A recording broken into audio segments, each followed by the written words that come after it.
damn, this woman, she knows what she's doing. She's switched on. She understands. I felt like you have a bullshit radar and you can smell the lies from miles away. I looked at Walker and I was like, why don't we just lighten up the space a bit and make a stupid Bitcoin video? And the first one ever on TikTok went viral. What? Like, wait, people like this?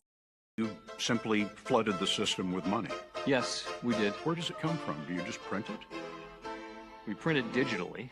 So we, as a central bank, we have the ability to create money. I work all night to earn my pay while they inflate it all away. Flooding the system with money. Yes, exactly. Those at the top set policy that ends up hurting those in need. That's too bad. They say that they have a plan. Just trust money's most powerful man. Mistakes were made by some for all, but no one ever takes the fall. And there's no end to your ability to do that. There is no end to our ability to do that. Money, money, money must be funny in this fiat world. So to lend to a bank, Money, we simply money, use the computer to mark up always the size of funny the account. in this fiat world.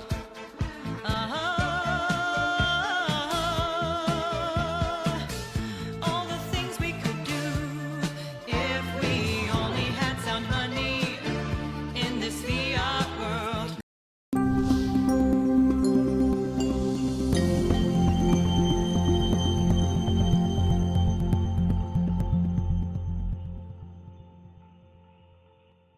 Hello, and welcome to another episode of You're the Voice. I'm so happy to be with you with the best guests in the world. I'm bringing all the truth lovers, freedom lovers, Bitcoin lovers from around the world. And today I have the honor of sitting here with Carla. Hey, Carla. Hello. How Thank you you so doing? much for having me. My pleasure. So I'm just going to say before I start that this episode with Carla is a bit special for me because I have a feeling this is going to be a very important interview for you. I don't think anyone has put the spotlight on you like this before. It's true.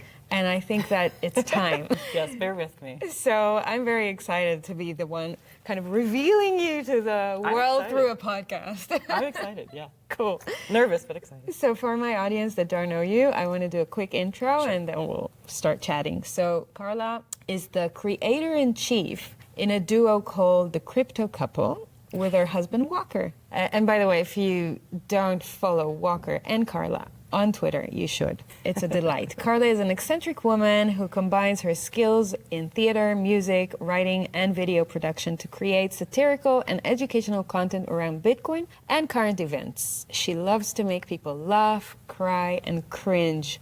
I love it. Carla has degrees in journalism and business that she doesn't use because she'd rather educate others about Bitcoin. Thank you for that. I mean, it's amazing. Had someone educated her sooner, she would have spent less money on degrees and more on Bitcoin. Correct. Carla is emceeing in the event here in Nashville, which is a big role, so congratulations for that. You've done it already last year? Yes. And the year before, or just last year? Just last year. Okay, cool. And you're doing it in many events around the world, right? Yes.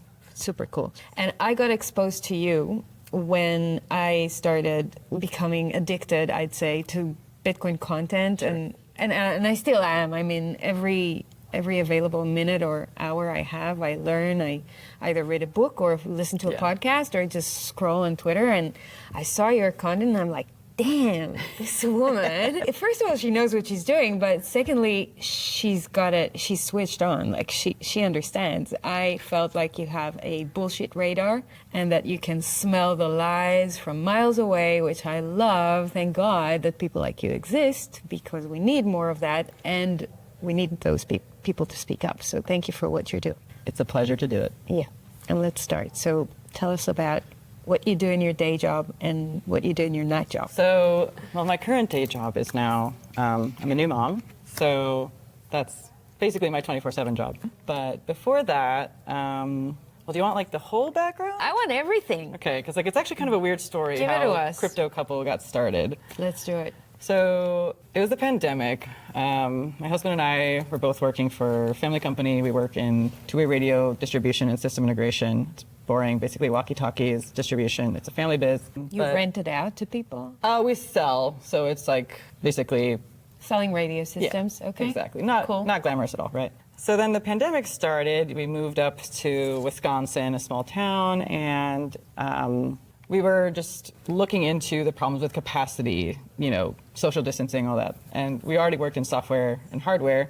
So we were like, let's build a company around anonymous occupancy detection, because we wanted to tell you, like, let's say you wanted to go to a bar, but you were like COVID conscious. You were like, okay, how busy is it? So we actually started working with an engineering team on hardware and software. We built an application, we built a prototype, and we were using LiDAR.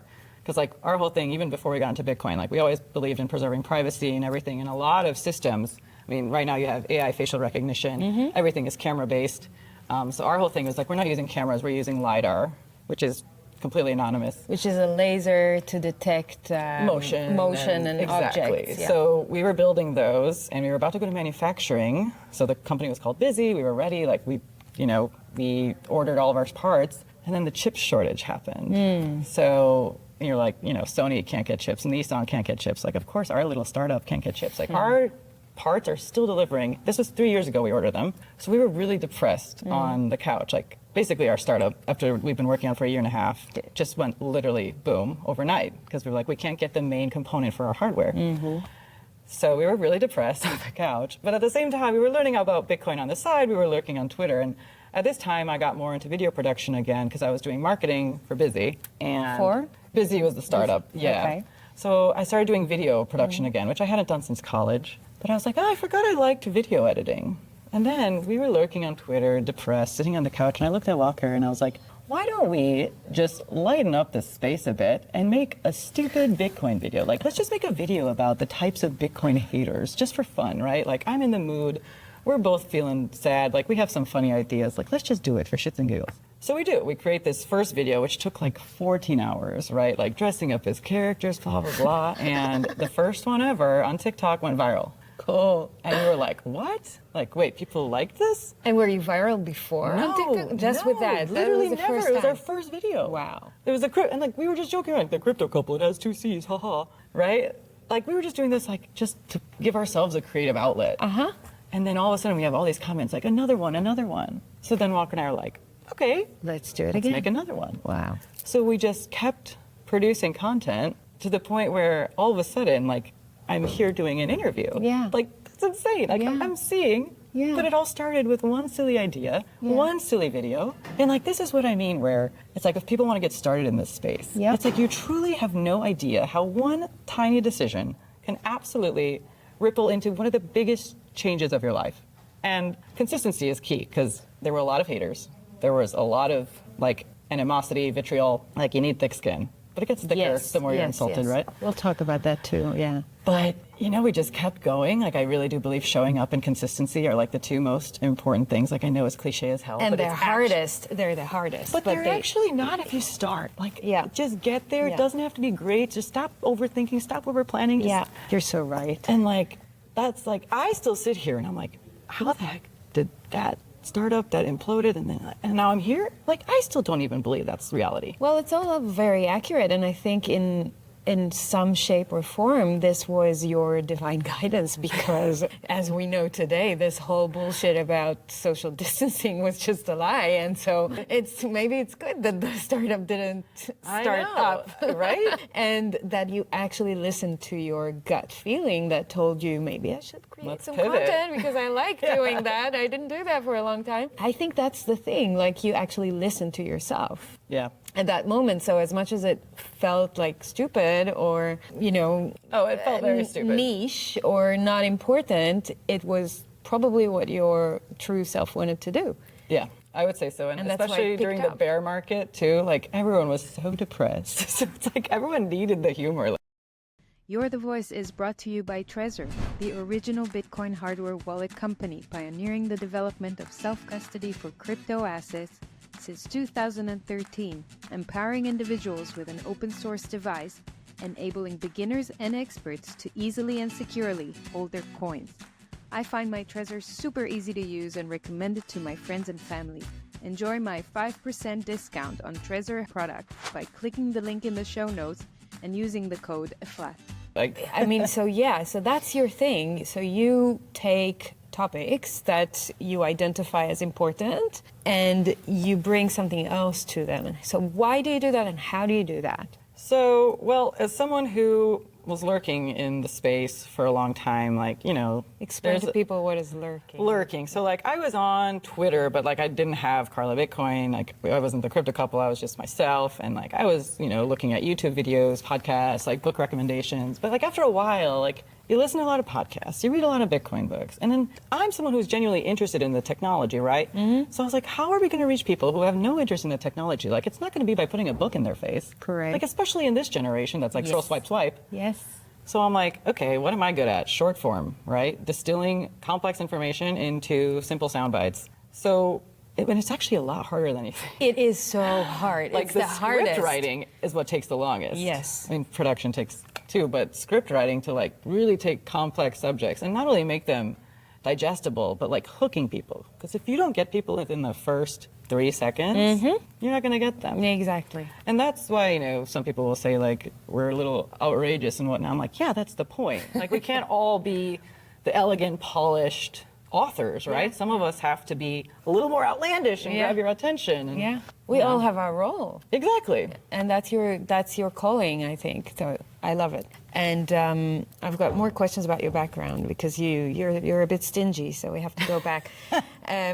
So your background, Romania? Yes. Tell me about that. So, and your parents and I'm originally from Romania. I was born in Bucharest. So this is another reason I think that, like, Bitcoin was kind of a natural fit for me, let's say. Why? So basically, my father defected communism in '86, and then I was supposed to come over, but something happened with my mother's passport. No one really knows. Somehow it was magically stolen. I was born over there. I was able to come back later, or come to America later. I mean, her Romanian passport was stolen? Yeah. Okay. So she wasn't able to travel. I was born there, and then it took me 13 years to become an American citizen. 13 years, yeah. So that's America's immigration But your parents system. moved to America? My dad. Your dad moved to My America? dad defected, and then he wasn't able to come back until communism fell. Right. Yeah. Right. And you weren't able to join him?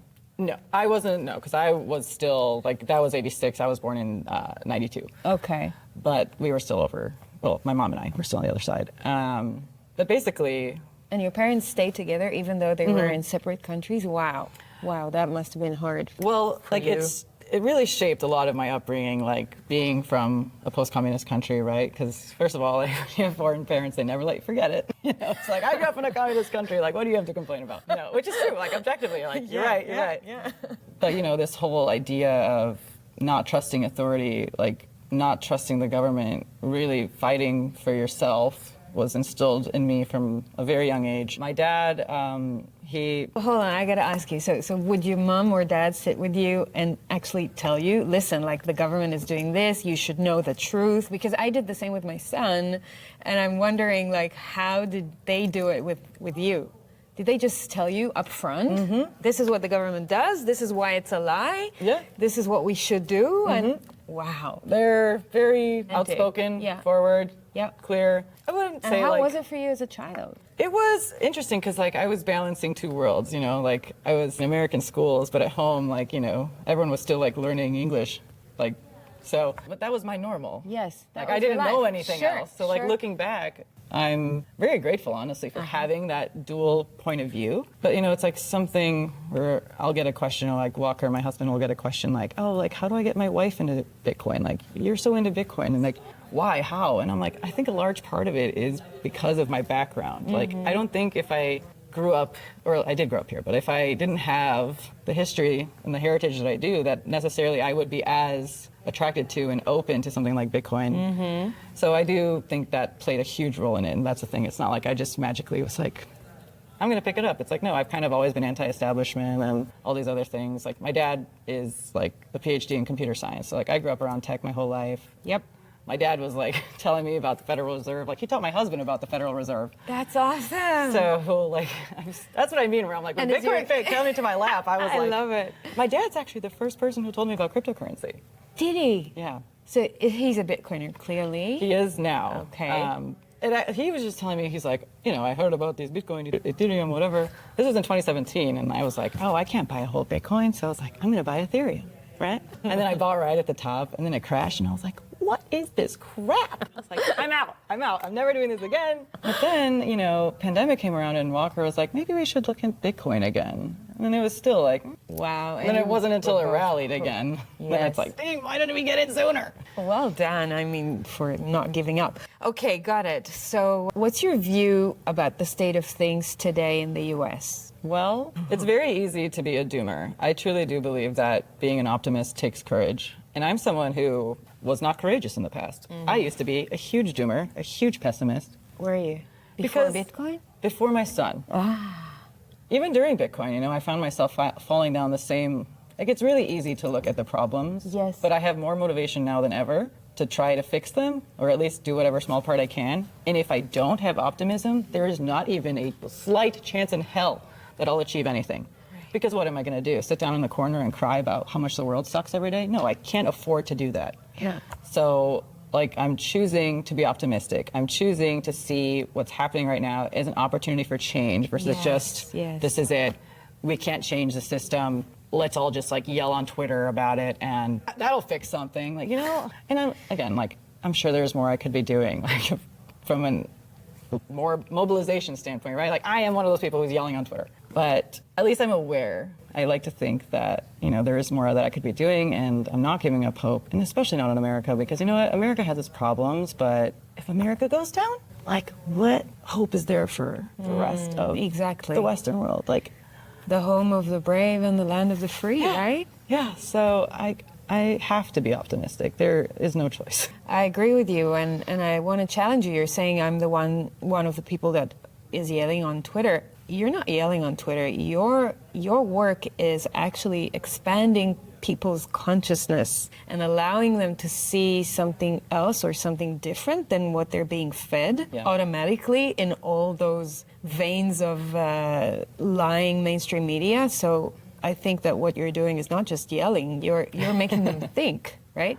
And you're introducing that in a very sophisticated way. Because as you said, if you don't hook them up at the beginning, they won't listen, and you make them listen. Right.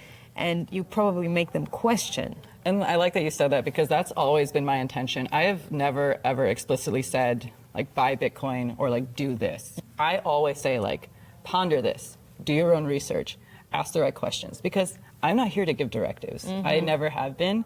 Buying Bitcoin maybe isn't for everyone, right? If you're barely making it paycheck to paycheck and you can't, what am I going to say? Go buy Bitcoin, right? That's why I always just want to inspire curiosity and, just get people into Bitcoin without necessarily making explicit Bitcoin content, which is why when I do the holiday songs, I talk about inflation, I talk about government overreach, AI facial recognition, and then I slide Bitcoin in there, and I love the comments. They're like, man, I love this video until she said Bitcoin. But I'm like, listen, if we're on the same page about so many different things, don't you think maybe we can have a discussion about Bitcoin? I'm like, what are the odds? We agree on all these things, but not this one. Maybe we should talk about it. I love it. It's exactly my approach. And this podcast is not just a Bitcoin podcast. I talk about many other topics. I talk about health and about, COVID pandemic, climate, politics, digital transformation, because there is so much that the freedom community is seeing and is able to process. And then when it gets to the money issue, they stop. And they go, we need cash. And I'm like, hold on right there. I mean, cash is good. It's a short-term solution. It's not the long-term solution. And going cashless is honestly scary. It is scary for sure. That shouldn't be happening. For sure, but then I'm inviting them to learn more about it by having conversations with people like you. And I was actually really excited when I heard about your podcast, specifically because I think the Bitcoin space can be such an echo chamber. Yes. Where like everyone has Bitcoin podcasts, Bitcoin books, Bitcoin whatever, and their audience is all Bitcoiners. And I'm like, okay, well, like how is that useful, right? So it's like when I saw, I was like, someone else who has like a big platform, a big podcast talking about other subjects is interested in Bitcoin. It's like, okay, wow, that's someone who's actually Exactly. exposing a new audience to something that we all talk about. And I'm like, that's what we need. Like that is what I try to do, but you know, I fall down the hole of memes and like funny inside jokes too. No, but then, no. It's hard not to, you know? Just shut up. We each do what we need to do. But yeah, I'm with you, and you'd be surprised that most of my audience is, there are people that woke up during COVID, but a lot of them are like boomers. Great. and they all buy Bitcoin now. Like they message me and they go, okay, I'm convinced. How do I start? I love it. Awesome. I'm like, wow, this is amazing. It's an outcome that I really didn't expect or anticipated, but it's like when you start doing your thing, and you're just so connected to who you are, and you know you try to block off all the noise and the hate and everything, you find that it is very useful for a lot of people and that even you never if it's had a couple imagined. people though, you know, like I remember I was doing some like educational videos on self-custody, right? And like, you know, like get your Bitcoin off exchanges, right? And like, you know, I had people on my TikTok being like, oh, I took my Bitcoin off Celsius and FTX, like because of your video, like thank you so much. Yes. Because they didn't. Exactly. And you know, it's like if I can help like even 5 people do that, then that's like, I'll sleep well at night. I'm with you. You say you don't use what you've learned in journalism and business. Come on. I'll challenge you that you are. What do you think you are using and where? Well, I'm not a reporter or a business owner anymore, right? No, But is media really what's been promised to us? Well, and what I studied when I was in journalism school, like there was still objectivity, right? Like we were learning news writing. We were learning you do not have an opinion. You were docked points for having an opinion, for having any sort of bent. You know, it was like you're just supposed to report the facts. And now everything's basically an opinion piece without the title, like without being labeled opinion. So I'm honestly not upset that I didn't go into news writing. And you know, I went, business is always useful. It's funny because... But what are the skills that you're taking from it and using today? Well, so initially I always wanted, I didn't study. Back in the day, like I was in theater. I don't know if you can tell. I was in theater. If you wouldn't say it right now, I would never know. I was a classically trained singer and, you know, all that good stuff. And I wanted to pursue that. But my parents, and very wisely of them, were like, no, like you're not going to go to college for fine art. And I was like, okay, you're right. So in a way, what's amazing about this world that I've fallen into, even though I worked very hard to create, you know, all the stuff that supports me, is like I'm using stuff from every period of my life. I am using my theater background, my musical background. I am using my communication, journalism background, like through writing, script writing, right? Like writing isn't easy. And this is before ChatGPT. All of our scripts were written by us. And rhymes, too, like, which is so hard. And like, you know, like, rhyming is very hard. ChatGPT is actually like not even good at this stuff because it's like such a nuanced niche too. And like from the business side, I mean, I think that side just helps me interpret the world around me to make better choices, you know, for my family and everything else. Like in a way, I am using everything, just not independently. And I mean, at this point, I'm a stay-at-home mom too, so I guess. When you have a child, you understand how much bigger this life is than just like you and your egoistic, you know, looking at yourself and thinking about yourself all day. There is actually someone else that you need to think about. And to make the future better for them. Exactly. And like, you know, looking back, it's like when you're a child, you don't realize that's what your parents are doing, what they're doing for you, right? And now as an adult, I'm like, that's exactly what they did for me, right? Like they came to this country to give me a better future, right? And then like we see what's happening in this country. It's like, no, I want to work and do whatever I can to give my son a better future. Like we're all paying it forward, but you know, as a kid, you don't realize. So it's like kind of a beautiful cycle. And then you start becoming a little bit nicer to your parents because oh my you God, appreciate yes, I'm always like, thank you so much. Yes, I am so, so grateful. It's funny. Okay, how content creation develops you or evolves you personally? If it does. It's sort of a love-hate relationship. Okay. So that's the funny thing. People are like, oh, like, we'll be like, your team is so great. I'm like, my team? I'm doing makeup, I'm doing costumes, I'm doing writing, I'm doing singing, I'm doing editing. I'm like, the team thanks you. So it's actually like I burned out because like at one point we were putting out like a video a day. And like Ooh, we had like no followers on Twitter at the time, so this was like all on TikTok, and we were just churning out like really silly stuff. Like the stuff that went viral is like the more intelligent stuff, but we used to do just like downright silly, still funny and still topical, like with regards to current events, but it was much more silly. But yeah, it's a lot of hard work. Like we're talking like I was like sitting in front of a screen for like 16 hours a day editing, because like what we also did was like timely, right? Like a lot of the reason our content did well is because it was relevant. Like if something happened in that news cycle that day, I can't put out a video 2 days later. I was like, this needs to come out tonight. So, you know, I'd be on my computer editing like a mad woman. My husband like literally has like photos and videos of me just like, he's like, can you like take a step away from the monitor? He's like, do you need glasses? Like a new prescription? Because I'm like, I need to listen to this one part one more time. But like, I actually did love doing it and I miss doing it. I just don't have like I can barely get 20 minutes to myself during the day because, you know, he's 7 months old. Yeah. So Fair enough. I hope to, I might like, you know, start like outsourcing stuff. Okay. But you know when something's like your baby and like you want all the creative control? Yes, I know, because I'm a control freak as well. That's why I don't even know if I can ever delegate. Like maybe that era of my life is just over and I'm going to do something new. I don't know. Maybe. Okay, got it. And then you're talking about consistency and showing up, and I claim that these are some of the hardest things to do. How do you think that develops who you are as a person? Because you need discipline, and you also need to overcome your inner dialogues. Oh, definitely. I don't feel like it, or what would people think about it, or all the criticism I got last night for that video, or all that bullshit, like all that. How do you win that? So there's like a phrase. There's two phrases that always kept me going. It's cringe takes courage, right? Like doing something that makes other people uncomfortable, like it's not easy to do. It's not for the faint of heart.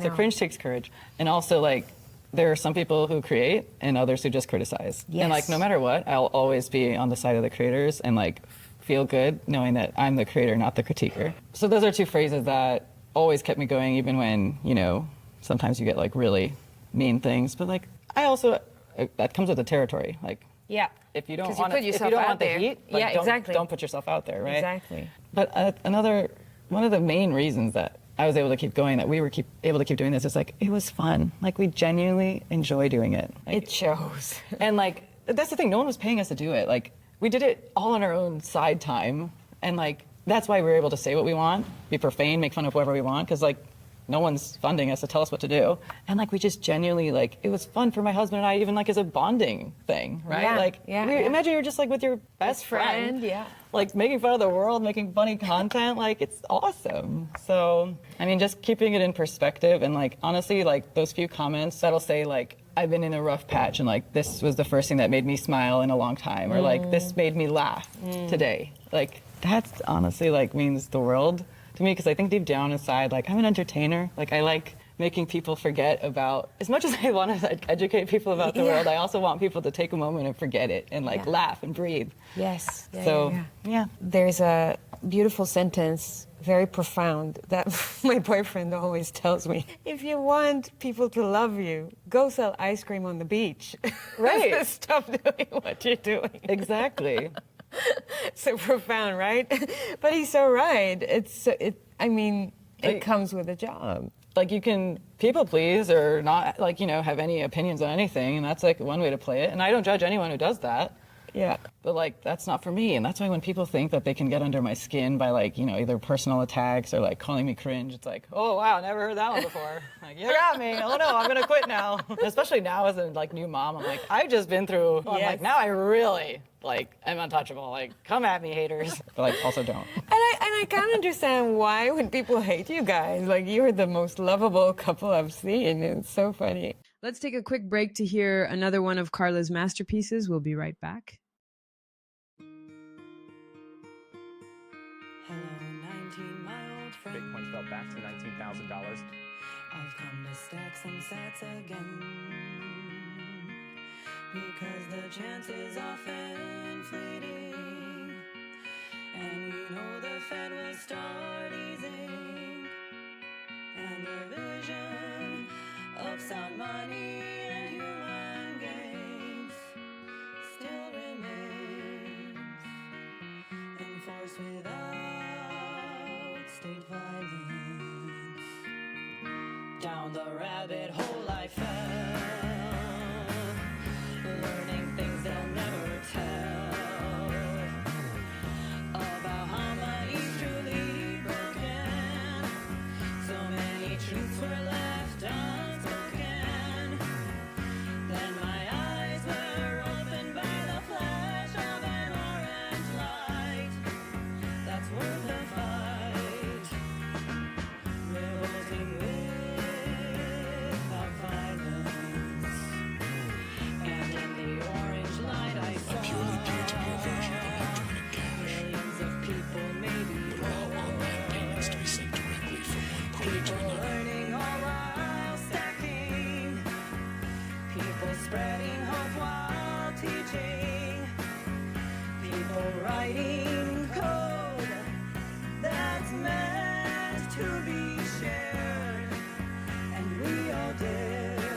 I think that sometimes people are intimidated by people who are unapologetically themselves. Yes. And what I also noticed from being online pretty much chronically is that like happy people are not mean. They can be critical or, constructive, but they're not just mean.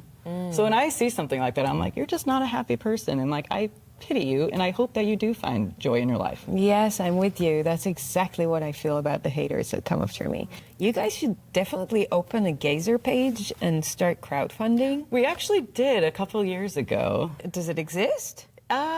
We should Walker put the does, link to I it. think Walker does that side of things. Like we like accept donations, and now like on Nostr, like we get like zaps and stuff. So that's been pretty cool. Okay, we'll put links to everything. That was the first time actually, And like we sure. monetized like anything. Because like on Twitter, obviously you like On don't Nostr. make money. Yeah, but Yeah. on Nostr, it was like, oh my god, like Zapier You know is what? that For there. my audience that don't know, can you give a quick Sure. explanation on what Nostr is and what they can do there and why it's good for content creators? So Nostr stands for Notes and Other Stuff Transmitted by Relays, which is a fancy way of just describing what is like a protocol, essentially. It is just code, but it is basically decentralized code where people can run relays that basically don't allow anyone to censor anything because there are no centralized Databases bodies, or- companies, yeah. databases, exactly. One of the use cases that is most popular right now is social media, Yep. right? So people are building applications on top of the protocol like Damus, like Primal, like, what have you. Amethyst. right? Amethyst, exactly. That enable creators to share content the way you would on any platform. Yep. But instead of only receiving likes and views, you have a wallet attached to your NPub that allows you to receive money. Like, that's the thing. Let's not call it Bitcoin. Let's not call it sats. It's money. Yep, It's all the same thing. it is. So via that NPub. So that's a first, right? Like no one's doing it. TikTok kind of tried to do it, but let's be real. TikTok is like the king of censorship, right? centralization. Like, we moved to Twitter because Yes. we got banned on TikTok. Yeah. So Are you still banned there? no, but we got throttled. So Yes. it's like any new video wasn't being put on For You pages. And it was Yep. like, I literally sang the word COVID. I'm like, I'm singing. Like, come on. I don't even think they'd tell, but there's those algorithms. I mean, they literally have, like, the software is looking at every little element. Like, I had a small scene with a cigarette and it got taken down, right? Seriously? But then after that, like, it goes to a personal review. So, like, with certain videos, they'll go to, like, a human reviewer. And they're still like, nah. I'm like, the crazy stuff on here, and I'm getting penalized for a cigarette? But, Wow. you can post whatever you want on Nostr, and you won't get penalized. Of course, there's a flip side to that, right? Like, the double-edged sword of complete freedom of speech. It's like, yeah, you're going to see things that you find distasteful. Yes. And you can mute them, right? Yes. You just can't prevent anyone else from publishing if they want to. Like, curate your own feed, but you cannot report someone to be like, hey, I don't like what this person's saying, take it down. Or it can't be like, Elon Musk with X. Like, sure, he's taken it in a better direction, but it's still centralized. Like, there are still rules. Like, he's still bending the knee to foreign governments, which, like, his whole thing is like, I'm just respecting local laws, which, like, it's your company. You do what you want to do, but let's not pretend that this is truly a free speech platform, right? And I think, like, the protocol itself, like, there are so many cool things being built on Nostr, and it is very early. Like we say, Bitcoin is early, like Nostr is even earlier.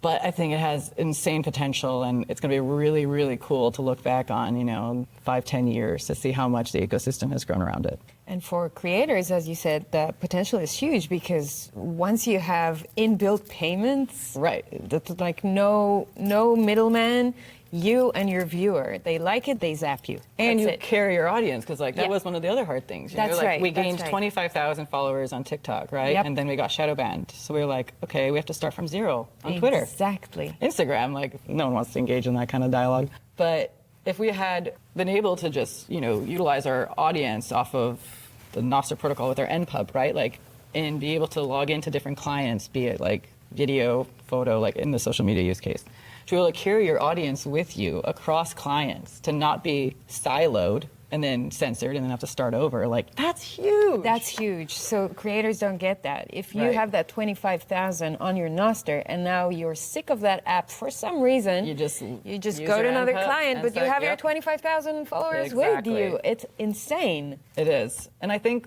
another, like, I like to play devil's advocate, because sometimes, Please. I think Yes. there's a lot of like love the optimism, Yeah, but I'm yeah, like, yeah, let's be realistic. Realistic, sure. Like, why did third parties come to be in the first place? like when it comes to money or anything, right? It's like because protecting your own gold, protecting your assets became a personal risk. So it's like, yeah, you put your money in the bank protects it, right? So it's like, let's say, you know, how many people accidentally publish their NSEC? It's like, okay, your account is nuked. The NSEC is the private key. The private key, yes. So like people were like, follow me on Nostr, here's my NSEC. And it's like, well, Dang. you got a new one, you know? And it's like, you lose your keys. There is no support. Yes. You're not emailing That's right. x.com, meta.com to be like, I logged on my account, can you reset it? So I think personal responsibility, the same way it applies to Bitcoin, the same way it applies to Nostr, is still something that in our society of like convenience and offloading responsibility is foreign. And I think it is fair to say is still scary. You know, like I'm a Bitcoiner, I, you know, utilize self-custody. But I'd be lying if I said sometimes I'm not like a little scared. Like when I do it, I'm like, oh my God, this is all on me, right? Like, And the other thing is when you put something up on Nostr, you can't delete it. Right. That's even scarier for me. Certain I'm such a clients- perfectionist. So and- certain clients are actually like, there are certain ways to delete, but like because it's relayed and blasted through other relays, like it's never permanently deleted. Yes, yeah. That's one of the first things I like to say when there's like a huge influx of users. It's like, careful what you say. Beware.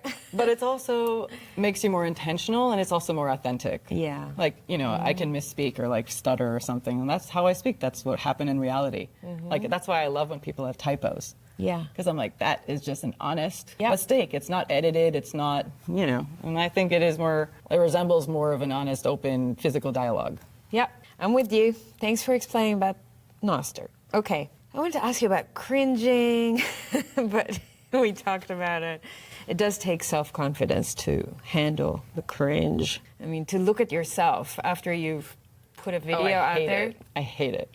Like, Walker will play the videos at home, and I'm like, turn it off. You don't watch any of them? I mean, sometimes. I love If him. he plays it. I mean, I love yours. I don't like mine, but... It's just, you know, it is like to hear your voice, to see yourself. Yeah. It's like, I'll do it just because it's like I need to like learn Yeah. like what I can do better. Yeah. But like I even cringe when I watch myself. Like when people are like cringe, I'm like, yeah, I know, ew. But I'm also like, someone's got to do it. I love it. I'm going to put some of your videos throughout this interview, so it's going to be really fun. Love it. That'll be fun. Yeah. People giving you advice. Do this, do that, less of this, more of that. What do you have to say about that? I respect, because I like to think that people are coming from a good place and like I've been getting a lot more, one comment that's interesting, it's like I'll post something silly, the way I always posted content before, and I'll get comments like, you're a mom now, like the internet's forever. And I'm like, go on, like, cool. And? I'm like, yeah, my son's gonna see this and be like, I mean, I don't know what he's gonna say, it's up to him, but I'm not gonna change, you know, who I already have changed a lot, but like I don't have to completely reinvent my identity to form or to fit this mold. Like that's, I think sometimes people have this idea of what I should be in real life. Yes. And I'm like, I'm not here to fit anyone's boxes. Like I'm here to just be myself. And like, I will take advice because sometimes there is good advice. Sometimes it's not, but like I try to be respectful. It's like, I know, I like to think that people are coming from a good place. But specifically sometimes in Bitcoin, you know, like there can be sometimes not purity tests, but they're purity tests. And it's like, I've never made promises to be a role model, to be XYZ person. So like, don't expect me or like criticize me for acting a certain way when I've never pretended to be this person, right? Yeah, I get that a lot too, and I think that sometimes people, it's so easy for them to just project stuff to the external world rather than looking at themselves, and so they'll spend time telling you what you need to do, how you need to be, rather than looking at themselves. And it's like, thanks for sharing. As you said, some of the things may be useful for me and I may take them, but most of the times it's like, silly stuff. You should write more about this. You should record with that. I'm like, you do it. Exactly. Go ahead. Doors open. Like, Exactly. you do it better. Like, be my guest. All of these ideas, you take them and go ahead. This is what we try to inspire people to do. Exactly. So it's like to be active and... There's plenty of room in the, like, comedic educational space, right? Like, exactly. I encourage everyone, I'm like, if you think you can do it better, doors wide open.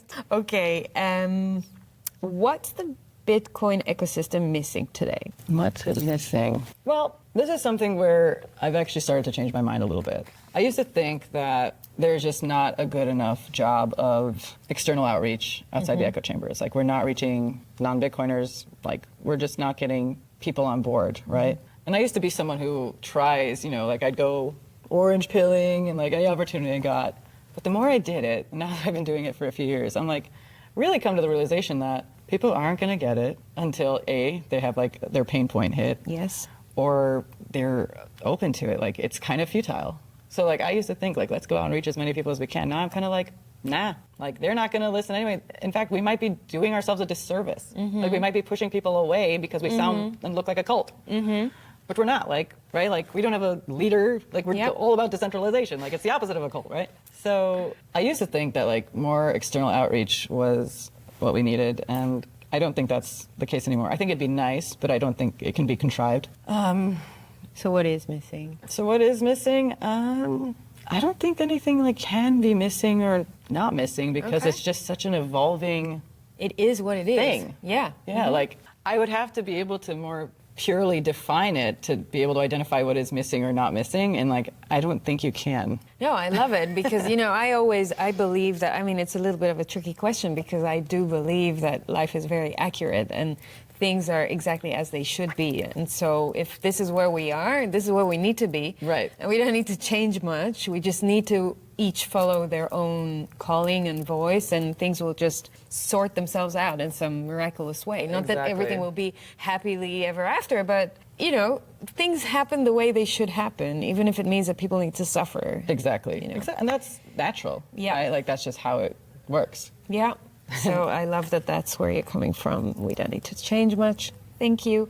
And for content creators, educators, what would you have liked to see happen in this industry? Well, honestly, there are so many amazing content creators out there, and like I don't think they get the recognition they deserve. I agree. Like, I'm kind of flipping the script here a little bit, but like Sure. like No, Joe no, I Nakamoto. agree. Yeah.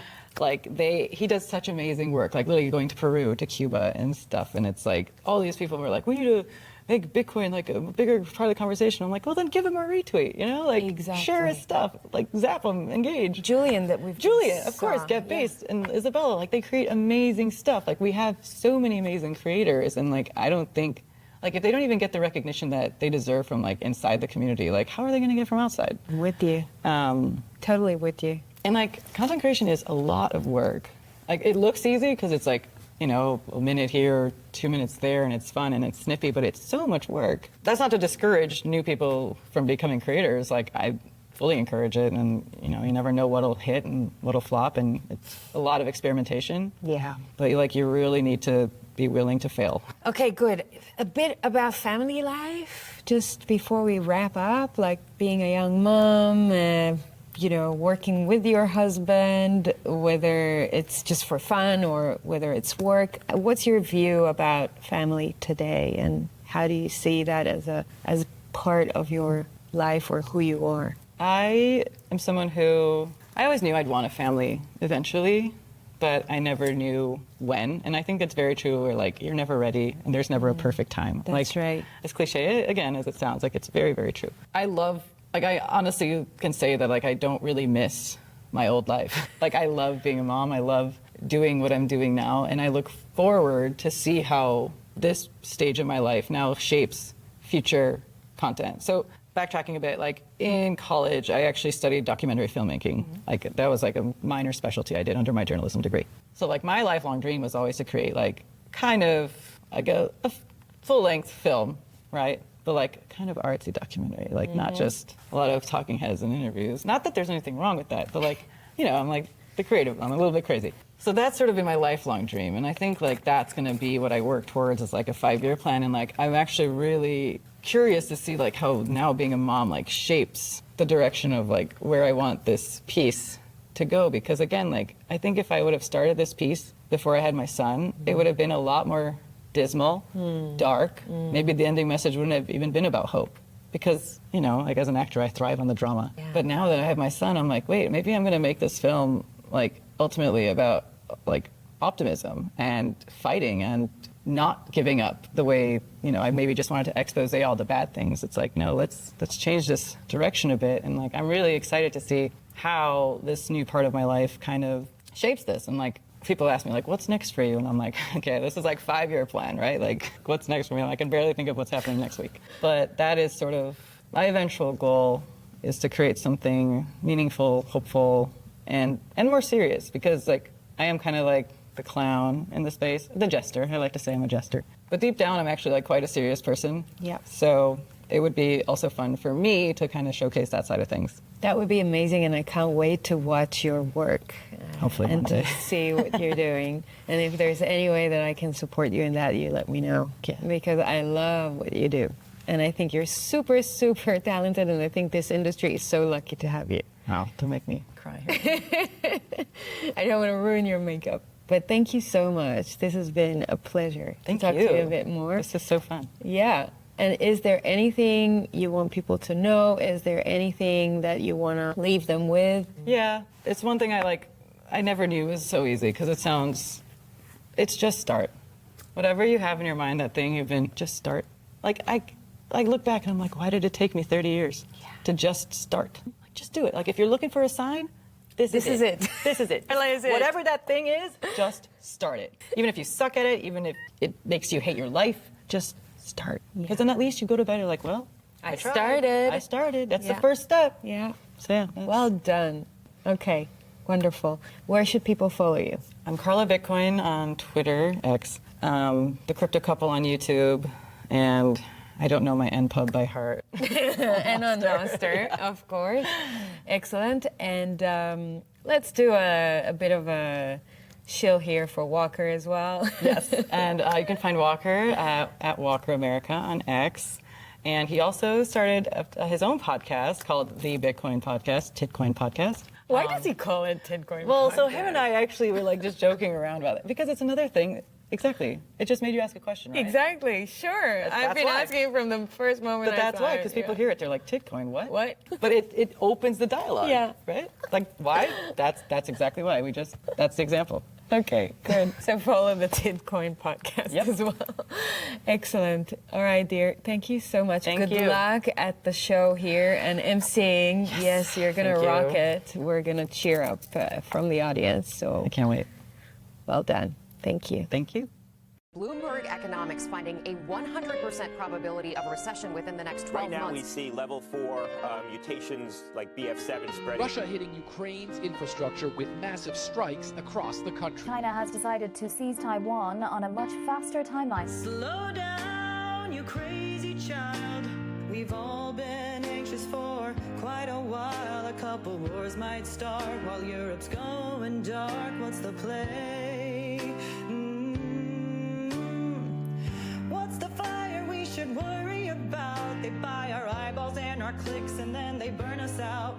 It's hard to tell what's true and only hate seems to grow every day. But you know that when the lies get old, that we can think for ourselves instead of just getting told what to eat by while losing privacy through and through. When will you realize Big Brother waits for you? Slow down, open your mind. There ain't no red or blue, it's state versus you, and now is the time to say no to CBDCs that can fund anything that they like. Where do they travel? They like. How do they travel? What do they eat? Sounds bad, but it's the life we lead. They use our dollars in wars while we can't get what we need. Part of you feels something wrong, and the funny thing is that you're right. You're right. The system's broken, the money's a lie. How can you call it life when you're just forced to work till you die? Save on, but don't imagine it'll hold value. Ooh, maybe you'll realize Bitcoin waits for you. I found out about a really cool Nostr initiative this week.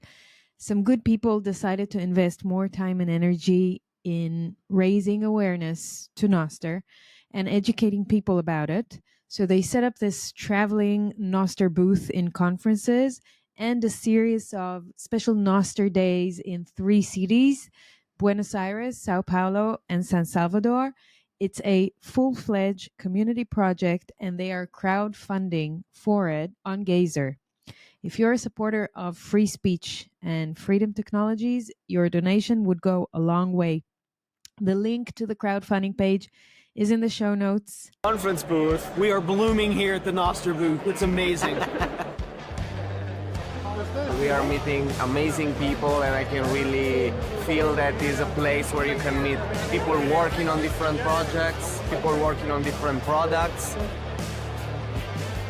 Why am I bullish on Nostr? Because I met the most amazing people there. I'm bullish on Nostr because of free speech, baby. 2 words, freedom and fun.